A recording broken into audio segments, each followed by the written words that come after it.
Hi there, today I'm here to discuss the new X-T10 recently introduced by Fujifilm. And I'm going to compare it to a lot of different Fujifilm cameras. Now, if you're not familiar with Fujifilm, or if you're considering whether or not to buy a Fujifilm, please stay to the end and I'll discuss Fujifilm specifically a little bit, because there are a lot of misconceptions about Fujifilm in general. But there are a half a dozen cameras in front of me, and all of them are Fujifilm cameras. All of them are pretty similar in a lot of ways, and of course there are differences in each and every one of them. Actually the two most commonly compared are going to be the X-T10 and the X-T1. However, really in that equation, they really should throw in the X-E2, and I'll discuss why and why you should think about it also. The ones that are not frequently compared is the X100 series, the T and the S. This camera is a very good camera. It's a fixed lens camera, 35mm fixed lens, and it has a very special feature. It's got a leaf shutter, which allows you to flash sync at up to about a 2,000th of a second. It's a very unique camera. It's the one that kind of started the retro trend. Been very popular, great camera. Excellent sharpness because of the fact that the lens is linked to the body. Excellent sharpness. I don't think there's a better lens out there. The limitation, of course, that it's not interchangeable lens. There are some things that help. You can put a lens adapter converter on this lens to turn it into a little more telephoto, and I say telephoto kind of jokingly, about a 50mm, and then there's a wide angle adapter too, but it is limited by the fact that it is a single focal length. Now, another great option, if your purpose in buying the X-T10 is to buy an entry-level camera that's small and compact and has great lenses and optics. The other one you can consider is the X-A2 and the X-M2 series if you don't want a viewfinder. Neither of these cameras comes with a viewfinder. By the way, the only difference between the X-A series and the X-M series is the Bayer sensor versus the traditional CMOS sensor. The A model has the Bayer sensor, and I think it was Fujifilm experimenting with the two different types to see if there was any appreciable difference, and I think that their conclusion was in fact there isn't, and that has been my experience also. The X-A has the Bayer type, and I've tried it, and I can't see a discernible difference between it and the traditional CMOS. But this is very good quality. All of them, with the exception of the X30, and I'll discuss that in a minute, are all 16 plus megapixels. And I'm also going to discuss megapixels in a minute. Don't get hung up on megapixels. There's a lot more to quality of your image than just megapixels. Okay, so that's one to consider. A lot of similarities. It has a lot of automatic features. It does have manual, but this is designed for more entry-level user than the interchangeable lenses that are with the electronic viewfinders. Now, the next one that might reasonably be compared with the X-T10 is the X30. Now, it's really a compact camera, and compact is a nomenclature that's used by the industry. It means it's a smaller camera.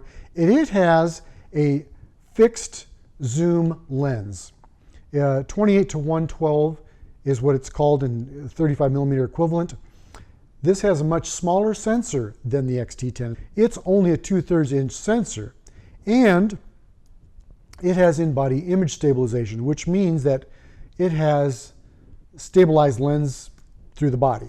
It is not appreciably smaller than the X-T10, as you can see. Very similar, a little shorter. I don't think there's an appreciable difference in width. The X-T10 is a little wider. And then with the lens sticking out, the X30 is called wider because of the lens, but if you put a lens on the X-T10, of course, it would be a lot wider too. But they aren't appreciably different. So if you're not looking for everything all built in a kind of an entry-level camera that also has manual features, by the way, which is very nice. I use those manual features a lot. That's a nice carry-on camera. Then the X-T10 is a very good option. Okay, so let's put these three aside and get into the ones that really are very comparable. The X-T10, the X-T1, and the X-E2. Now, the X-T10 and the X-T1 both have the high-speed electronic shutter speed, 1/32,000th of a second. The X-E1 is limited by a top shutter speed of 1/4000th of a second. These two, the X-T10 and the X-T1, are both 8 frames per second. X-E1 is only 7 frames per second. The viewfinder is the largest on the X-T1, followed by the X-E2, and the smallest is the X-T10, although they are all very similar. The biggest difference is actually the dials. The X-T10 has the drive mode dial, the shutter speed dial, and exposure compensation dial. The X-T1 adds a photometry selector, a drive mode dial, and a function button. The X-E2 only has exposure compensation and shutter speed dials, plus the on-off switch and a function button. The X-T10 has the simplest back panel. The X-T1 adds a focus assist button, less a function button, and the X-E2 has the most buttons, including a drive and photometry button, to make up for the lack of dials on the top. Now, I found that the X-T10, all the features that I'm missing on the top of this camera, and I do like having them so easily accessible. You don't have to go to any menus or anything, but I also found that on the X-T10, I could compensate very easily by the function buttons that they had. It was very easily dialed in to get exactly what I wanted when I wanted it. And I also have found the same thing to be true with the X-E2, although the T10 is just a little bit easier, a little bit faster. So those are the major differences. Now, there is a difference in the style. The viewfinders of the X-T10 and the X-T1 are both on top. The viewfinder on the X-E2 is off to the left-hand side, as opposed to in the middle. Doesn't make a huge amount of difference. The only one that is weather sealed is the X-T1. The X-T10 and the X-E2 are both magnesium top and bottom. The X-T1 is a full magnesium body. The battery life on these all is about 350 shots per. The X-T10 and the X-E2 both have built-in flashes. The X-T1 does not. And other than that, they are a lot similar. The 16 megapixel sensor is the same sensor. They all feature wireless, focus peaking, raw files, same LCD size, and very similar electronic viewfinder features. The X-T10 was released in May of 15. The X-E2 was released in 11 of 13. And remember I said I'm going to discuss Fujifilm at the end? Stay tuned and you'll know why this is still a good consideration, especially if you can find a deal on the X-E2. This one has a few more features. It's new, it's very well priced, very nicely priced for what it is. And it has a lot of the best features that have trickled down from the X-T1. And of course, Fujifilm, all the advanced features that they put on the X-T10 that weren't available when the X-T1 was introduced have been applied to the X-T1 with a firmware upgrade. Another thing I like about Fuji. This is the end I'm talking about. I'm going to discuss a couple of things. First, I'm going to discuss megapixels. The camera companies like to discuss megapixels like they're an end-all, but they're not. If you look at the top-end Nikon and Canon cameras, you'll find that they are far less megapixels than some of their consumer models. Now, why is that? Because megapixels alone is like calling out an engine size as a determinant factor for the performance of a car. The engine size does make a difference, but it's really the horsepower rating and the weight of the car that makes the difference. And of course, aerodynamics and a lot of different factors. Well, the same thing holds true with cameras. It's not just about the pixels. The pixels, the larger the pixels are, the more light they gather. So not only is it the pixels and the pixel size, but there's also the way they're processed. The engine that they use to drive the processing motor. So without all these factors, you can't really make a good decision. And of course, they are reluctant to provide the pixel size and all the other factors we need to make a good decision. So it's kind of like a car. You kind of have to go out and drive it and see if it's got enough power for you. And like most cars, these cameras have plenty of power, resolution power, unless you're going a lot larger than 20 by 30, 40 by 60, something really large in your photographs. These are going to be plenty. If you're using it primarily for a computer, these are going to be way more than you need. So there is one more consideration. The X10 weighs about 330 grams. The X-T1 about 391. X-E2 only about 303. So it is the lightest of the three.